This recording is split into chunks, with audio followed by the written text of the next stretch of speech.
the channel. We're in the garage with the silver MR2 Spyder, and that's because we are finally about to start the K24 Turbo MR2 Spyder build. So this series is going to be pretty lengthy because I'm going to try to document everything that comes out of the car and everything that goes in. So it's as complete of a swap as possible. So if I can't get into a workspace to record exactly what I'm doing, I'll try to take pictures and put it up on screen and explain exactly what I had to do to get from basically point A to point B. So all that being said, this is the turbo motor right here. And in this video, I'm gonna basically show what I had to do to prepare the motor. It's not a whole lot of prep, but just prepare the motor for the turbo. So basically oil feed, oil drain. And I also found that I dropped the timing chain the last time I put this motor together. So I went back in, looked everything over, corrected the timing chain. So this motor is pretty much ready to get buttoned back up, and then we'll start digging into the car. All right guys, welcome back. And we are looking at the oil pan in particular. So after doing a little bit of measurement, and you got your oil drain fitting sitting here, and that's gonna drop straight down to about here. So what we're going to be doing is drilling a hole here, and once the hole is drilled, we're going to tap it with this bit right here. We're going to be putting in a no weld bung. This is going to be a 10 AN oil return fitting that's going into this oil pan. So hopefully I get this right the first time. No leak. Got my trusty ratchet 10 mil socket. Let's get these bolts taken off.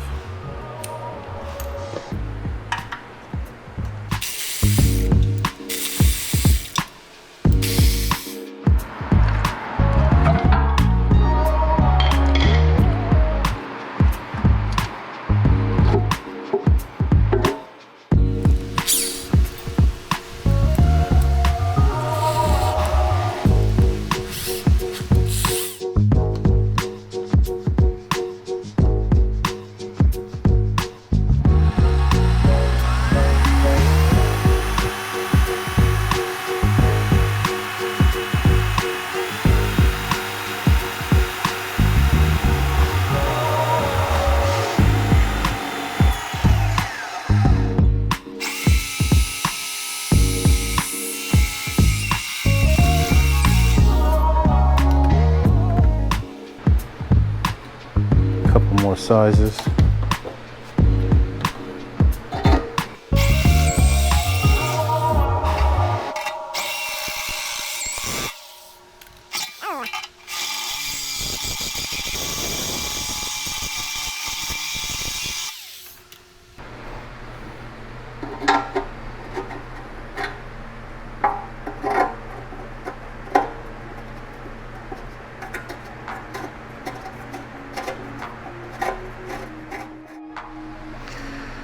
Let's make it happen.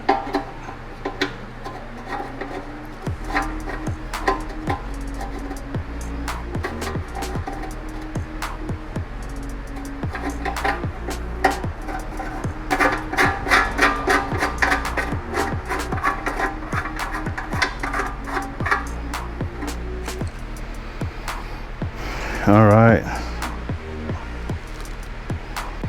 So that's this side.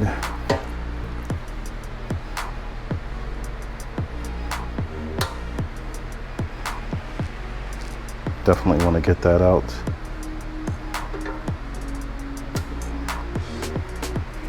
So what I think I'll do,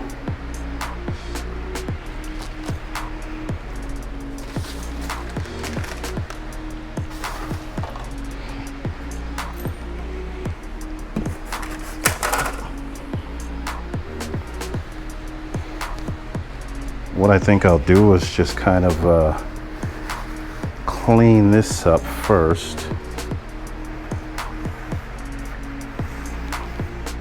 Oh yeah, I'm gonna have to clean all of this out. So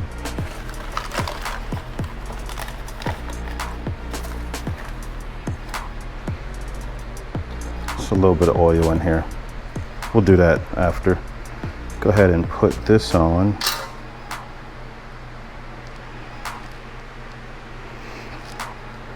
So let's go ahead and get this on here and get this started.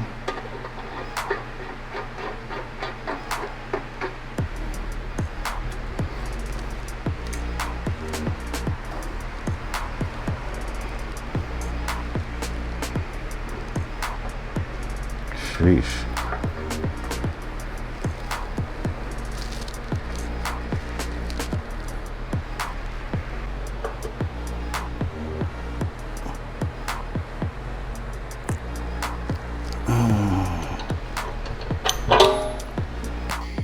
All right, so with the timing cover off, I can look at this and see that I got the timing marks just about right up top. And I say just about because I did rotate the motor, but, and I, stopped when I was back upright, which is why the links are off, but these are pretty much across from each other. The motor is tilted a little bit too, but that is just about right up top.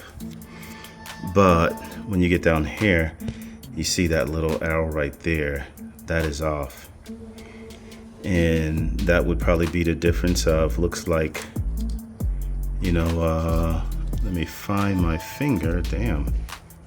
That would make the difference of like 1, 2, like a couple teeth off. So basically what I would have to do is loosen everything and rotate this just a tiny bit and then get the chain back on. So doesn't look like much, but I think that could be enough to cause a problem. So as much of a pain it is to take this off and redo it, I'm glad I caught it now, because probably saved me a huge headache later. So gonna get the tensioner, the guides off, get the chain all lined up, and then get everything back reinstalled. I learned a little bit while doing the other motor, so this should be fairly simple.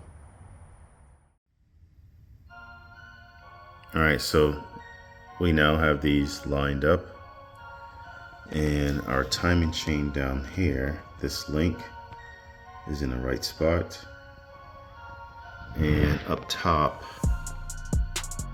we got these across from each other, and these links are in the right spot. So like I said, glad I caught it early so I have less headaches later.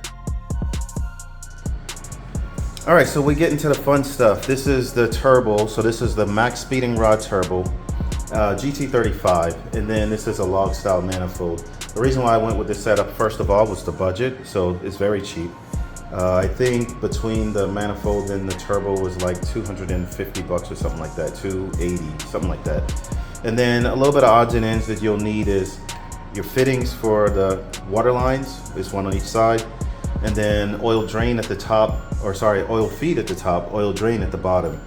And when you get your turbo, you want to just, get in a brochure, manual, whatever, see what size the fittings are, get the right size adapters that you'll need, and a big enough hose to flow enough, fluids, oil through. And then with your kits, you're gonna come with basically assorted stuff. So this was for the oil feed, which you do not need. Elbows for the water line, straight water line with barb fittings, and just some random stuff. This, I believe this came with the other side of the oil feed. So this feed line right here came from a different kit as well. So you really have to get online and piece all of this stuff together. And then this T-fitting was a part of this oil feed kit right here. So I had to order this T and this line in one piece. This was separate, this little piece right here. And then the water lines came in a completely separate kit. And then this drain right here came in a different kit. And the hose came in a different kit. So you just have to really pay attention and piece everything together, get it all in order, and test fit everything before you do your install. So that's kind of what I did here. Like I said, water lines on the front and back, oil feed on the top, oil drain on the bottom, oil return down here on the oil pan, and the feed right here with the pressure sensor.